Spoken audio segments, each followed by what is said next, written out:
თქვენ უსმენთ ახალციხის დასრულთა განათლების ცენტრის რადიო ედუსტრიმს. თვალი გვადარნეთ ახალციხის დასრულთა განათლების ცენტრის რადიო ედუსტრიმის YouTube-ისა და Facebook-ის გვერდებზე.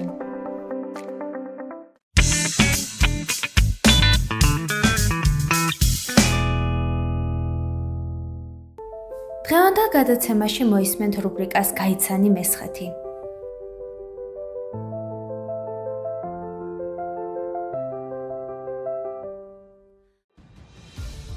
აღმოაჩინე საინტერესო ფაქტები მესხეთის შესახებ, გაიგე მეტი მის ისტორიაზე, კულტურაზე, ტრადიციებზე, მითებსა და რეალობაზე რუბრიკაში გაიცანი მესხეთი.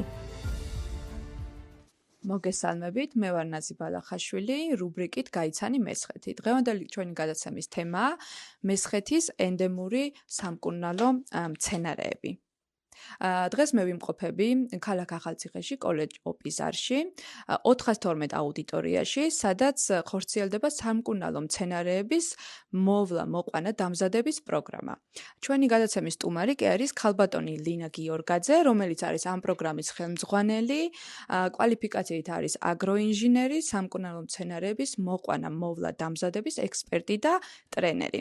ქალბატონო ლინა, მოგესალმებით კიდევ ერთხელ. თავდაპირველად მაინტერესებს, საიდან დაიწყო თქვენი მცენარეებისადმი სიყვარული და ინტერესი. დიდი მადლობა. ჩემი მცენარეებისადმი სიყვარული დაიწყო ჩემი ოჯახიდან, იმიტომ რომ ძალიან უყვარდა მამასაც, დედას ბუნება და გადმოცემით მე თვითონ ისეთ ოჯახში გავიზარდე, სადაც ბებო აწარმოებდა სამკურნალო მცენარეებს, დედა ჩემის ბებოც და ჩემი ბებოც, ისე რომ ეს იყო საუკუნოვანი გამოცდილება, რომელიც ჩემ ოჯახში დამხვდა, როცა გავიზარდე. ამიტომ ბუნების სიყვარული და სამკურნალო მცენარეების სიყვარული აქედან ჩამიშდა. თვალს რომ გავახელდი, ყველა ოთახში სამკურნალო მცენარე იყო, შრებოდა ის და შემდეგ ვიყენებდით. დედას თავის ბებოსგან ჰქონდა გადმოცემული თუ რომელი სამკურნალო მცენარის გამოყენება რისთვის შეიძლებოდა. აქედან გაჩნდა ეს ყველაფერი და ბუნება და სამყარო ძალიან მიყვარს და პროფესიაც ამით ავირჩიე და აგრარულ უნივერსიტეტში ჩავაბარე და დღემდე მოვედი. ძალიან სასიამოვნოა ამის მოსმენა. ცნობილი იყო, რომ ოდითგანვე კოლხეთში არსებობდა ჰეკატეს ბაღი, სადაც 40 სახეობაზე მეტი სამკურნალო მცენარე მოყავდათ. ეს იმას მიანიშნებს, რომ ფიტოთერაპია ოდითგანვე გამოიყენებოდა საქართველოში. დღეს თუ იცით, რა ადგილი უჭირავს სამკურნალო მცენარეებს საქართველოს ფარმაკოლოგიაში? საქართველოს ფარმაკოლოგიაში სამკურნალო მცენარეებს დღეისათვის ძალიან დიდი ყურადღება ეთმობა, იმიტომ რომ სამკურნალო მცენარეებისაგან მზადდება საკვები, დანამატები და ნივთიერებები, რომელიც ადამიანის ჯანმრთელობას ემსახურება და სიცოცხლის ხანგრძლივობას და 21 საუკუნეში ადამიანები ეძებენ უკვე ქიმიური პრეპარატებისაგან დამზადებულ პრეპარატებთან შედარებით ალტერნატიულ ნივთიერებებს, რომლებსაც ექნება ნაკლები უკუჩვენება და დადებითი ეფექტი სიცოცხლის გახანგრძლივების მიზნით. ახლა კი გითხარით, რომელი სამკურნალო მცენარეები არის დამახასიათებელი ჩვენი მესხეთის კუთხისათვის და რითი გამოირჩევიან ისინი სხვა კუთხის სამკურნალო მცენარეებისგან. დიახ. ჩვენი სამცხე-ჯავახეთის სამკურნალო მცენარეები, მრავალი სამკურნალო მცენარე გვაქვს. აღწერილი არის სამკურნალო მცენარეთა ნუსხა შედგენილი, რომელიც ბოლო წლებში ელკანას ხელმძღვანელობით ელკანაში ჩატარდა პროექტი. არკანაში იყო განხორციელებული პროექტი, სადაც მეცნიერებმა გამოიკულიეს ბოტანიკოსებმა სამცხე-ჯავახეთში რამდენი სამკურნალო მცენარე არსებობს. ძალიან ბევრი სამკურნალო მცენარე არსებობს და მათ შორის ზოგი გადაშენების პირას არის. მაგალითად, უკვდავა, ქაცვი, აღმოსავლური ყაყაჩო და ასე შემდეგ.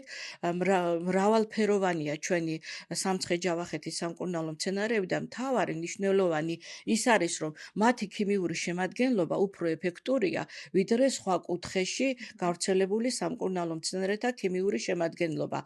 ამას განაპირობებს ის, პირველ რიგში რომ ჩვენი რეგიონი მოიხსენება როგორც ეკოლოგიურად სუფთა რეგიონი და დღეისათვის იცით რომ პრობლემა არის ბიოპროდუქტებზე და ეკოლოგიურად სუფთა პროდუქტებზე.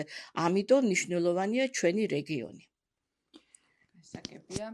ჩვენ აქ გვაქვს წარმოდგენილი სამკურნალო მცენარეები, მათი დასახელება რო გითხრათ და აი მესხეთისთვის ყველაზე მეტად რომელი არის დამახასიათებელი? კი, ბატონო, ეს გახლავთ ღოლო, ძალიან მნიშვნელოვანი. ეს არის ჯვრისებრი ნაღველა. ეს გახლავთ ფარსმანდუკი, მნიშვნელოვანია. ეს გახლავთ უკვდავა, რომელიც დღეისდღეობით ძალიან ფართოდ გამოიყენება ჩვენს რეგიონებში, აი ეს ჯვრისებრი ნაღველად და უკვდავად, ფარსმანდუკიც მე აქ რაც მაქვს მოტანილი, ყველა ძალიან ეფექტურია. ეს გახლავთ კრაზანა, გვირილა, მთის გვირილა, რომელიც ძალიან ეფექტურია და მოსახლეობაც ფართოდ იყენებს. ეს გახლავთ თავშავა, ანუ მეორე სახელი ეწოდება მას მარმიჭი, სალბი, რომელიც ძალიან ეფექტური არის ჰორმონალური პრობლემების მოსაგვარებლად, მრავალძარღვა და ძალიან ბევრი აგერ გვაქვს ჩვენს აუდიტორიაში. ეს არის უფრო ფართოდ გამოყენებადი სამკურნალო მცენარეები მოვიტანეთ თქვენს თვალწინ. თქვენთვის აქედან ყველაზე მეტად რომელი არის გამორჩეული და აი რომელს იყენებთ ხოლმე, თქვენს ძალიან ფართოდ ვიყენებ მე და ძალიან ეფექტურად ვთვლი უკვდავას. იმიტომ რომ მისი თვისებები უკვდავაც ძალიან ეფექტურია და კრაზანაც. უკვდავას დადებითი თვისებები ის არის, რომ იგი განაპირობებს საჭმლის მომნელებელი სისტემის მოწესრიგებას, არეგულირებს წმენდს, ღვიძლს, ნაღლის ბურთს ალაგებს თავის ადგილზე და შლის წვრილ კენჭებს. ძალიან მნიშვნელოვანი თვისებები აქვს. შეიცავს კიდე მიკროელემენტებსაც და მინერალურ ნივთიერებებს, ვიტამინებსაც, C და K ვიტამინს შეიცავს. რაც შეეხება კრაზანას და მისი უარყოფითი თვისება იმაში გამოიხატება, რომ ის მცირე რაოდენობით შეიცავს მწარე ნივთიერებას, მაგრამ გამოყენების თვალსაზრისით უნდა დაცული იქნას გამოყენების დრო. და აუცილებლად დაცული უნდა იქნას მისი დოზირება, იმიტომ რომ უკუჩვენება არ გამოიწვიოს. ისე ყველა სამკურნალო მცენარეს აქვს გარკვეული უკუჩვენებები, რომელთა ცოდნა აუცილებელია და ეს ცოდნა უნდა ვკითხოთ ფიტოთერაპევტს. ძალიან საინტერესო რჩევა არის ჩვენი მაყურებლებისთვის, რომ ფიტოთერაპევტის გარეშე თვითნებურად არ გამოვიყენოთ, იმიტომ რომ შეიძლება ამანაც ზიანი მოუტანოს ჩვენს არასწორმა გამოყენებამ შეიძლება გამოიწვიოს უარყოფითი შედეგები და გათვლა. აი კრაზანას მაგალითად რახან ახლად ჩვენს თვალწინ არის, მე მინდა გითხრათ, რომ მას აქვს ანთების საწინააღმდეგო თვისებები, 99 დაავადებას კურნავს ხალხური მედიცინის თვალსაზრისით, მაგრამ მისი ხანგრძლივი გამოყენება იწვევს სისხლძარღვების შევიწროებას და სისხლის გასქელებას. ამიტომ საჭირო არის ვიცოდეთ, როგორ უნდა გამოვიყენოთ იქ და რა დოზირებით. სასურველი არ არის მზიან ამინდში, რომ მიიღო მაგალითად კრაზანა და გახვიდეს სამუშაოდ მზიან ამინდში, იმიტომ რომ აორთქლებადობა მეტია, შეიძლება სისხლი უფრო გასქელდეს და რაიმე უარყოფითი შედეგის მოტანა ჰქონდეს, შეძლოს. უარყოფითი შედეგის მოიტანოს რა. ამიტომ ეს უნდა გავითვალისწინოთ აუცილებლად ფიტოთერაპევტის რჩევა. ჩვენ ვასწავლით სამკურნალო მცენარეების შემადგენლობას, მოყვანას და შენახვას, მაგრამ ის დოზირება, რომელიც უნდა გამოიყენოს ადამიანმა და როგორ გამოიყენოს მცენარე, უნდა იკითხოს აუცილებლად ფიტოთერაპევტთან თავისი დასმული დიაგნოზის შესაბამისად. საკებია. ბავშვობაში მეც ვაგროვებდი სამკურნალო მცენარეებს, როდესაც მთაში ვიყავით, გვირილა, ნახე აქ შემხვდა რაც მეცნო, არის უკვდავა და კრაზანა. შემდეგ პატარა კონებად ვკრავდით ხოლმე როგორც აქ არის და ჩრდილში ვაშრობდით მას. ახლა გავიგებ თქვენგან, რომ რამდენად სწორად ვაკეთებდით ამ ყველაფერს და როგორც წეყენაც აღნიშნეთ, მნიშვნელოვანია ესე იგი ამათი სწორ დროს აღება, სწორ ადგილას აღება და რომ გითხრათ, აი როგორ უნდა შევაგროვოთ და როდის უნდა შევაგროვოთ, თან ისე რომ ამ მცენარეების ანუ გადაშენება არ გამოვიწვიოთ და რაღაცა საფრთხის წინაშე არ დავაყენოთ. მოგახსენებთ, სამკურნალო მცენარეების უმეტესობა იღება ყვავილობის პერიოდში. გამონაკლის წარმოადგენს ვირის ტერფა, რომლის სამკურნალო ნედლეული გროვდება იმაში ფოთოლში, ტუსილაგო ფარფარა ქვია მას, გროვდება და მისი აღება ხდება მასიური ფოთლის წარმოქმნის პერიოდში. დანარჩენი მცენარეთა უმეტესობა, რომელიც აღება ხდება ყვავილობის პერიოდში. ყვავილობის პერიოდში თუ მცენარის ფესვებია სამკურნალო ნედლეული, მისი აღება ხდება შემოდგომით. მაგალითად, ვალერიანის ფესვები, რომელიც შემოდგომით უნდა ავიღოთ ოქტომბერ-ნოემბერში, სანამ ყინვები დაიწყება, ანუ მიწის ზედა ნაწილი როცა უკვე გამხმარია და დამთავრებული აქვს თავისი ფიზიოლოგიური პროცესი და დაგროვილია ის ორგანული ნივთიერება ფესვებში. საერთოდ მცენარეთა ნედლეულის აღება, სამკურნალო მცენარეთა ნედლეულის აღება განპირობებულია იმით, რომ მცენარის ორგანული ნივთიერებები, მცენარეში წარმოქმნილი ორგანული ნივთიერებები, რომელიც სამკურნალოდ გამოიყენება, რომელ ორგანოში გროვდება. თქვენ კარგად იცით, რომ მცენარის ძირითადი ორგანოებია ფესვი, ღერო, ფოთოლი, ნაყოფი და თესლი. აი ამ ყველაფრის გასათვალისწინებლად, გათვალისწინების მიზნით უნდა ავიღოთ სამკურნალო მცენარეები. მაგალითისთვის მოვიყვან უკვდავას მაგალითად, მისი სამკურნალო ნედლეული გროვდება მცენარის ყვავილედში. ეს რთულყვავილოვანთა ოჯახს მიეკუთვნება ეს მცენარე, ყვავილედში გროვდება და ყვავილობის პერიოდში უნდა ავიღოთ. რაც შეეხება სამკურნალოს, ნედლეულად გამოიყენება მისი ბალახი, სამკურნალო მცენარე, კრაზანას ბალახი. ასე მოიხსენიებენ ფარმაციაში, ფიტოფარმაციაში უფრო სწორედ. მისი ნედლეულიც უნდა ავიღოთ ყვავილობის პერიოდში. რაც შეეხება ჯვრისებრ ნაღველას, ეს მცენარეც უნდა ავიღოთ ყვავილობის პერიოდში.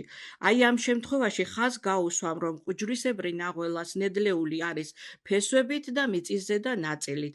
მიწისზედა ნაწილი უნდა ავიღოთ ყვავილობის პერიოდში, ხოლო ფესვები კიდევ შემოდგომით უნდა ავიღოთ. თუ მიწისზედა ნაწილს ავიღებთ, მაშინ შემოდგომით ფესვებს ვეღარ ავიღებთ, იმიტომ რომ ის ორგანული ნივთიერებები ფესვებში აღარ იქნება უკვე დაგროვებული და უეფექტო იქნება იმ ფესვების ამოღება. აი სად შეიძლება რომ ეს სამკურნალო მცენარეები, თქვათ, ყველგან შეგვიძლია რომ მოვკრიფოთ თუ რაიმე სტანდარტები არსებობს, რომ ქალაქის განმოშორებით უნდა იყოს? მოგახსენებთ, სამკურნალო მცენარეების აღების ვადები ხომ გითხარით, რომ აუცილებელია და აღების ადგილი, იმიტომ რომ სამკურნალო მცენარეთა აღება უნდა მოხდეს დასახლებული პუნქტებიდან დაახლოებით 300 მეტრის რადიუსით. არ უნდა იყოს იქ სავადმყოფო, არ უნდა იყოს რკინიგზა, არ უნდა იყოს ნაკვეთების, რომელიც პესტიციდებით იწამლება. ერთი კიდევ შემიძლია შეგახსენოთ, რომ სამკურნალო მცენარეთა ყოველ წელს ერთი და იგივე ადგილიდან აღება არ შეიძლება, იმიტომ რომ მცენარის გამრავლება ხდება ფესვებით, თესლით და აი ეს ორგანოები აუცილებლად უნდა დარჩეს ნაკვეთზე, სადაც მინდორში უფრო სწორედ, სადაც ამ მცენარეს ვიღებთ. ამიტომ ერთი და იგივე ადგილზე ყოველწლიურად არ უნდა მოხდეს მისი აღება, შესვენება უნდა მოხდეს 3-4 წელი და ამ დროის შემდეგ ისევ მივაკითხოთ იმ ადგილს, საიდანაც ესა თუ ის სამკურნალო მცენარე მივიღეთ, რათა გაძლიერდეს ფესვთა სისტემა და თესლმაც აქტიური თავისი თვისებები გამოამჟღავნოს, რომ ეკოლოგიურად სუფთა პროდუქცია გქონდეს და ბიომრავალფეროვნება არ შემცირდეს. დღესდღეობით ეს არის მნიშვნელოვანი და ეს პროგრამა, რომელსაც დღეს ჩვენ ვახორციელებთ, მაგის მიზანი არის, რომ სამყაროში შენარჩუნებული იქნას ბიომრავალფეროვნება მცენარეთა, რომელიც შემდგომმა თაობებმაც უნდა გამოიყენონ. კიდევ ხომ ვერ გვეტყვით, ანუ კონკრეტულად კოლეჯში, ანუ როგორი პროგრამები ხორციელდება იმისათვის, რომ ბიომრავალფეროვნება შენარჩუნებული იყოს სამკურნალო მცენარეების.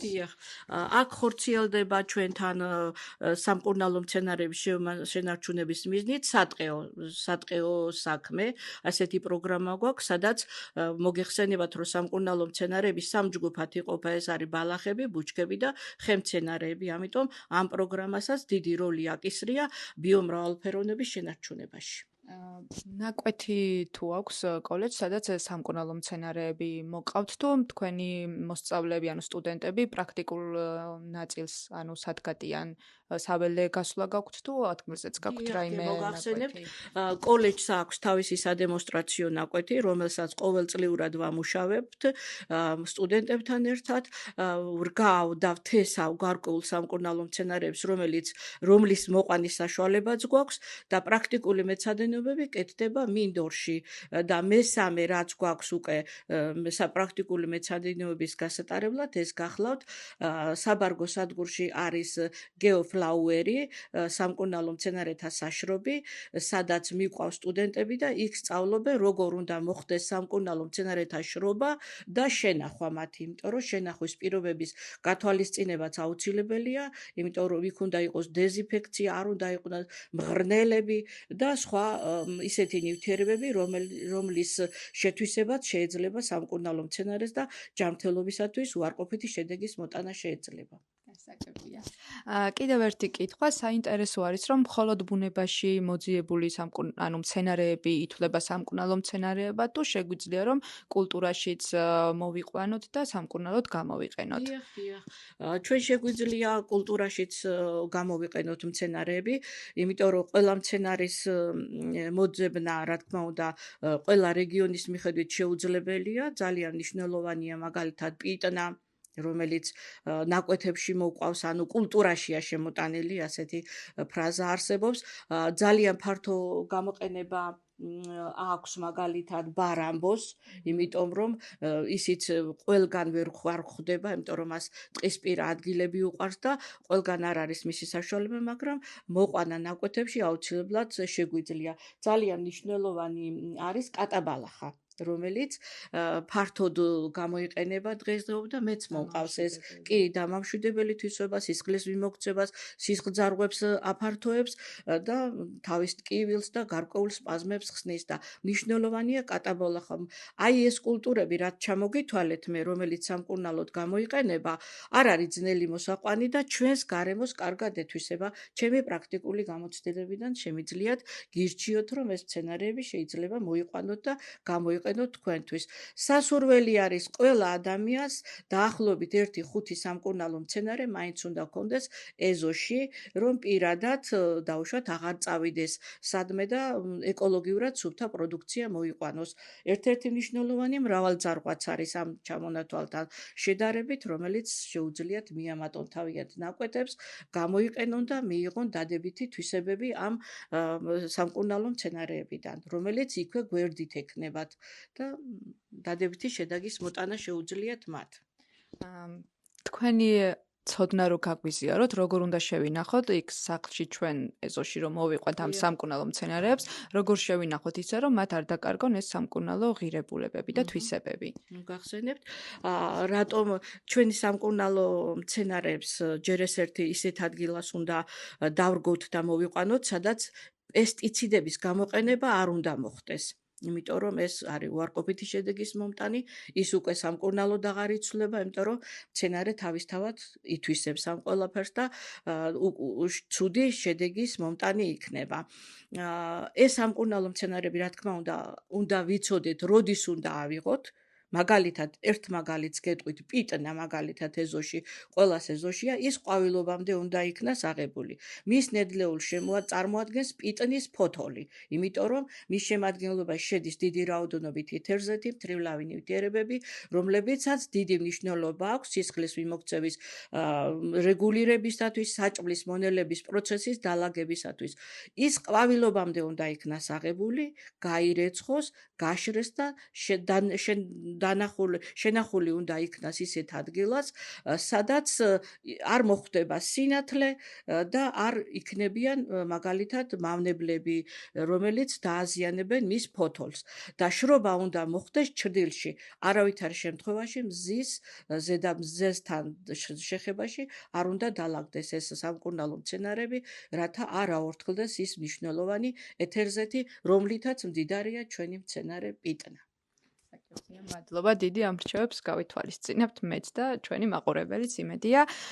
გითხარით, რომელი დაავადებების დამხმარე საშუალებებად შეიძლება გამოვიყენოთ, ანუ სამკურნალო მცენარეები, აი ისეთი რაც ყველაზე მეტად გავრცელებული არის და შეგვიძლია რომ თვითნებურადაც დოზების გათვალისწინებით რომ მივიღოთ. ხო, დღესდღეობით ძალიან პრობლემა გახლავთ დიაბეტი, მაგალითად, ძალიან პრობლემა გახლავთ შებერილობა, საჭმლის მონელების შეფერხება, ეს ძალიან აქტიური, ალბათ კვებასთან არის ეს ყველაფერი დაკავშირებული, იმიტომ რომ ძალიან ბევრი პროდუქცია შემოდის, რომელშიც არის ბევრი აზოტი, მაგალითად, ნიტრატებით არის დაბინძურებული და ეს იწვევს ძალიან ბევრ უკუჩვენებებს.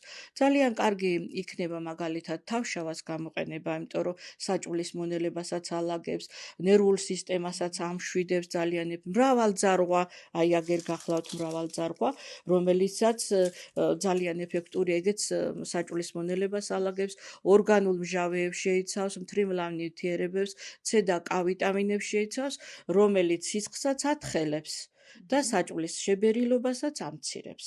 ისე რომ აი აქ გახლავთ მოცვით ზუსტად, რომელიც დიაბეტის საწინააღმდეგოდ გამოიყენება და როგორც ჩაი სისხლში ამცირებს შაქრის დონეს. მარტო ეს არ გახლავთ სისხლში შაქრის დონის შემცირებელი, ეს გახლავთ ვარდკაჭაჭაც, რომელიც ფართოდ გამოიყენება ჩვენს რეგიონში და ძალიან ეფექტურია. ვარდკაჭაჭას ფესვებიც გამოიყენება სამკურნალოდ და მიწისზედა ნაწილიც, რომელიც სისხლში წევს შაქრის დონეს. უკუჩვენებები თუ შეიძლება რომ კონდეს კი ვისაუბრეთ, მაგრამ კიდევ ერთხელ რომ განმეორდეთ რომ კი ბატონო, უკუჩვენებები როგორ არა აქვთ. ქრისტეს სისხლას მაგალითად მასიური გამოყენება ან დოზების გაუთვლელად მათი გამოყენება შეიძლება გამოიწვიოს გულისრევა, მოწავლა გამოიწვიოს, ეს არის უკუჩვენება, რა თქმა უნდა, მისი გადაჭარბებულმა დოზამ. კრაზანაზე გითხარით კიდევ გადაჭარბებულმა დოზამ შეიძლება გამოიწვიოს თრომბების წარმოქმნა, სისხლის გასქელება, ამიტომ ხო გეუბნებით დასაცავი არის მისი მიღების წესი, ადამიანმა უნდა იცოდეს რა დაავადება აქვს, ფიტოთერაპევტთან იკითხოს, თავისი მოყვანილი მცენარე, როგორც ჩვენ ვასწავლით, მოიყვანოს, მაგრამ აუცილებლად იკითხოს ფიტოთერაპევტთან რა დოზით და როგორ შეიძლება მისი გამოყენება. მადლობა რჩევების გაზიარებისთვის. დღესდღეობით რა პერსპექტივას თავაზობს ჩვენი რეგიონი იმ ახალგაზრდებს, ვინც დაინტერესებული არის სამკურნალო მცენარეებით? აი კონკრეტულად ვთქვათ ჩვენი კოლეჯი რა საშუალებებს აძლევს იმ ახალგაზრდებს, ვისაც აინტერესებს ეს რომ ისწავლონ და გახდნენ ამ ცოდნის ჯერ შემსწავლნელი და მე ალბათ თავად გამზიარებლები, როგორც თქვენ ხართ ამჟამად. მადლობა გენცოლე. დღესდღეობით ჩვენი კოლეჯი, როგორც გითხარით, არის ეს პროგრამა უკვე დიდი ხანია ვახორციელებთ, ძალიან დიდი პრაქტიკული გამოცდილება მაქვს მე, ძალიან ბევრ სტუდენტს ვიცნობ, ძალიან ბევრ ადამიანებს, რომლებიც დაინტერესებული არიან ამ სისტემით და მე ახლა კიდევ შემიძლია ვურჩიო, ვინც ჩვენთან ისწავლის, იმას შეიძლება სამკურნალო მცენარის მოყვანა აუცილებლად, შეუძლია თვით დასაქმდეს და შემდეგ კონტაქტი ჰქონდეს ფარმაცევტულ კომპანიებთან, რომელიცაც შეიძლება დაუშვათ ჩააბაროს ეს პროდუქცია და ეს პროდუქცია გამოყენებული იყოს იმ ფარმაცევტული კომპანიისათვის, იმიტომ დღესდღეობით არის ძალიან მოთხოვნადი. თვითონ ფარმაცევტული კომპანიები ამზადებენ სამკურნალო მცენარეებს და გააქვთ ქსელში. მეორე რაც შემიძლია გირჩიოთ, ვინც ისწავლის ამ სამკურნალო მცენარეების მოყვანას, ჩვენს რეგიონში უკვე დიდი ხანია არსებობს სამკურნალო მცენარეთა საშრობი გეოფლაუერი, რომლებიც აგროვებენ სამკურნალო მცენარეებს, აშრობენ, ამზადებენ და აგზავნიან ევროპაში და საქართველოს გარკვეულ რეგიონებში სურვილისამებრ, რა თქმა უნდა, გეგმისამებრ, რაც გათვლილი აქვთ ამა თუ იმ კომპანიებს ნედლეულის შეგროვების მიზნით. ძალიან საინტერესო, ანუ დასაქმობის პერსპექტივით ხორციელდება ეს პროგრამა. ამჟამად მასეთ სტუდენტებს, მსმენელებს ვამზადებთ ჩვენ, რომელიც ჭირდება GeoFlowers, ისე რომ დასაქმების არარსებობა არ არის რეგიონში. გარდა იმისა, რომ ცოდნას იღებს პირადად თავისთავი უმკურნალოს, ოჯახს უმკურნალოს და გახდეს თვითდასაქმებული, მეორე ვარიანტი არის, რომ გვაქვს საშრობი, კიდევ გავიმეორებ, სადაც დასაქმებული არიან ჩვენი კურსდამთავრებულები. კიდევ აღსანიშნავი არის, რომ მესხურმა თაფლმა მსოფლიოში აღიარება მოიპოვა და ალბათ თქვენს დამეთანხმებით იმაში, რომ ეს დამსახურება არის ჩვენი სამკურნალო მცენარეების უნიკალური თვისებებიდან გამომდინარე, ხომ? თუ შეგიძლიათ რომ ამასთან დაკავშირებით რამდენიმე გარკვეული ვარ ამ საკითხში, ჩვენი რეგიონის თაფლი ძალიან მნიშვნელოვანია, სხვებისთვისაც შემიდარებია და ძალიან ეფექტურია, იმიტომ რომ თაფლი ისეც სამკურნალოდ ითვლება. ჩვენი რეგიონისათვის ჩვენ რეგიონში გავრცელებულია ისეთი სამკურნალო მცენარეები, რომლებიც დღესდღეობით მოდის, არსებობს უпростоრედ ეს სახეობები, ჯავახეთში მაგალითად ნიალის მთა რომ არის იქ, ეს მცენარეებია კრაზანა, სალბი მაგალითად აი ეს, რომელსაც ეწოდება თაფლოვანი მცენარე და ჩვენმა მეფუტკრეებმა ეს იციან და ისეთ ადგილას მიყავთ ეს სამკურნალო მცენარეები, რომ აი ეს ყვავილობის პერიოდში არსებული ეს ფუტკრები ისეთ ადგილას მიყავთ, რომ ეს სამკურნალო მცენარეები როდისაც ყვავის, იმიტომ რომ გამოყენებული იქნას მათი დადებითი თვისებები ადამიანის ჯანმრთელობისა და კეთილდღეობისათვის. დიდი მადლობა და ბოლოს რომ გვასწავლოთ როგორ დავამზადოთ სახლში სამკურნალო მცენარეებისგან ნაყენი, რომელიც შეგვიძლია რომ ვთქვათ ყოველდღიურობაში გამოვიყენო ან დოზირებით. ისეთი რომელიც უსაფრთხო იქნება ჩვენთვის. სამკურნალო მცენარეებზე წარმოდგენა ჩვენს რეგიონში სხვადასხვანაირად არსებობს. მე ახლა შემოგთავაზებთ რეგიონში არსებული მოსახლეობა, მე გითხარით რომ ფართოდ იყენებს, როგორ ამზადებს უკვდავასგან, რა ქვია, ნაყენს. მაგრამ ფიტოფარმაცევტები აი ამ შემთხვევისთვის საჭირო არის ერთი ყვავილედი მხოლოდ, ერთ ჭიქა წყალზე, მდუღარე წყალი უნდა დავასხათ, შევფუთოთ და გამოვიყენოთ 200 გრამ წყალზე, მაგრამ ფიტოფარმაცევტები გვთავაზობენ ერთი სადილის კოვზი, ერთ ჭიქა წყალზე და 30 დღიან კურსს. ამიტომ ეს მე მინდა იცოდეთ ადგილობრივი მოსახლეობა როგორ იყენებს უკვდავას და აი ფიტოთერაპიის ფარმაკოლოგიის თვალსაზრისით როგორ ხდება მისი გამოყენება. ორივე იცოდეთ როგორც შეგეძლებათ, ისე გამოიყენეთ ეს სამკურნალო მცენარე. მნიშვნელოვანი კიდევ ის არის, რომ სამკურნალო მცენარეებიდან მზადდება საკვები დანამატები და ნივთიერებები, რომელიც მიმართული არის ადამიანის ჯანმრთელობისა, სიცოცხლის გახანგრძლივებისა და კეთილდღეობისათვის. და 21 საუკუნე სწორედ ამ მიმართულებით მიდის, რომ ადამიანები ამ არსებული პრეპარატებთან შეხება, ხო, ქიმიური პრეპარატები მზადდება, ცდილობენ ისეთი ალტერნატიული ნივთიერებები გამოიყენონ სამკურნალო მცენარეების მიზნით, რომ იყოს ნაკლებად ტოქსიური და დიდი შედეგის მომტანი. ესე იგი დღეს რომელი ნაყენის დამზადებას შემოგთავაზებთ, როგორც აღნიშნეთ, ეს არის უკვდავა და როგორ ვთქვათ, წესები როგორ უნდა დავამზადოთ. ჯერ აღება შეგახსენებთ, აღების დრო არის ყვავილობის პერიოდი, ანუ ყვავილობის პერიოდში სამკურნალო ნედლეულად გამოიყენება მისი ყვავილედი. ლათინური სახელწოდება არის Helichrysum pretotalus, სამკურნალო ნედლეულის გამოყენება იმ რეცეპტს გთავაზობთ, რომელიც მოსახლეობაშია გავრცელებული რახან სამცხე ჯავახეთის სამკურნალო მცენარეებზე ვსაუბრობთ. საჭიროა ერთი ყვავილედი და ადუღებული მდუღარე წყალი დაახლოებით 200 გრამის რაოდენობით. აი ეს უკვე მზად არის, შეგვიძლია შევფუთოთ და მივიღოთ დღის განმავლობაში. შეიძლება მთელი დღის განმავლობაში, კი ბატონო, ეს ჭიქა გაიყოს 2 ნაწილად ან 3 ნაწილად და მივიღოთ, რა თქმა უნდა, სასურველია ჭამის წინ. უფრო მეტი ეფექტი აქვს, იმიტომ რომ მოგახსენეთ, იგი საჭმლის-მომნელებელი სისტემის პროცესებს არეგულირებს ორგანიზმში, პერისტალტიკას ალაგებს და ძალიან ეფექტური მცენარეა. მუდმივად ამის გამოყენება არა, რა თქმა უნდა, საერთოდ სამკურნალო მცენარეთა გამოყენება უფრო ხშირად დაახლოებით 10 დღის განმავლობაში ხორციელდება, ამ ხანგრძლივმა გამოყენებამ იცის შეჩვევა და უეფექტო გამოდის, მერე უეფექტო ხდება ეს ჩვენი სამკურნალო მცენარე. ამიტომ დასაცავია გამოყენების დროც, ვადაც, ხანგრძლივობაც, ამიტომ უნდა ვიკითხოთ იგი ფიტოთერაპევტთან.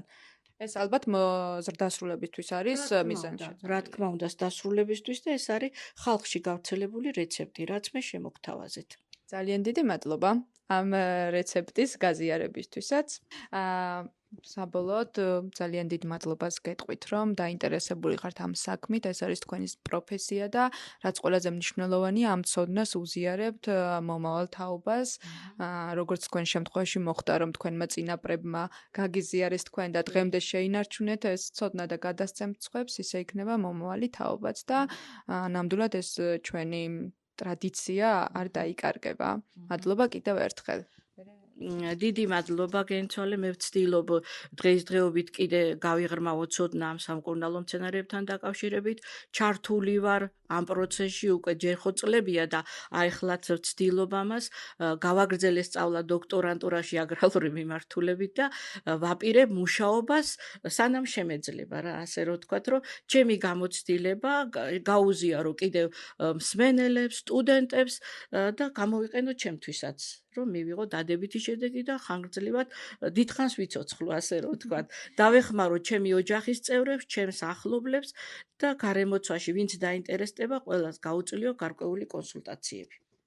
მეგრძელობას გისურვებთ და არ ვიცი, ყველაფერს საუკეთესოს და დიდხანს სიცოცხლეს, რაც მთავარია და თქვენი შესაძლებლობებს რომ კიდევ გაგეგრძელებინოთ და გაგეღრმავებინოთ ცოდნა იმ მიმართულებით, რაც გაინტერესებთ. თქვენც ასევე გისურვებთ ყოველივე კარგს, საუკეთესოს, ჯანმრთელობას გისურვებს და თუ რამე დაგჭირდებათ, შეგიძლიათ მომაკითხოთ და რჩევები მიიღოთ. ნამდვილად გავითვალისწინებთ თქვენს რჩევებს. მადლობა ყურადღებისთვის, მადლობა ჩვენს მსმენელს და კვლავ შემოგთავაზებთ კიდევ საინტერესო თემებს მესხეთთან დაკავშირებით.